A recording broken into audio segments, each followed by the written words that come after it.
আজ অসংগঠিত শ্রমিক কংগ্রেসের উদ্যোগে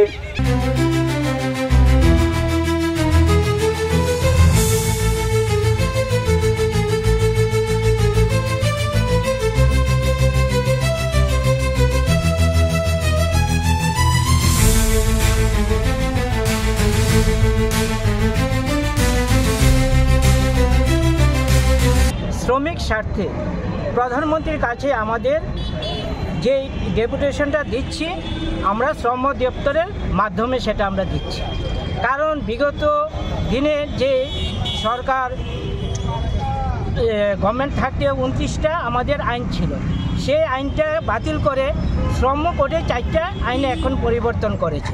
সেই 4টা আইন যে পরিবর্তন করেছে সেটা শ্রমিকদের এবং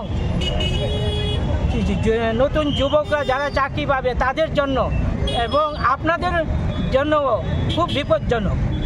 আমরা ওই শ্রম কোডের যে 4টা আইনের বিরোধিতা করে আজকে আমরা এই ডেপুটেশন, কারণ আমরা দেখেছি যে এই কোডের মধ্যে দেখা গেল যে গর্ভবতী মহিলাদের জন্য কোনো কাজ রাখেনি এবং তাদের সুরক্ষার জন্য কোনো কাজ নেই এই 4টা কোডে, এবং রাত্রেবেলা কাজ করতে গেলে যে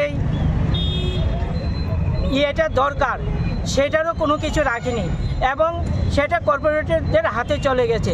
তারা যে কোনো সময় 300 লোক অবধি কাজ থেকে বের করে দিতে পারে এবং তারা কোনো বিনা নোটিশে সেই কাজগুলো করতে পারে।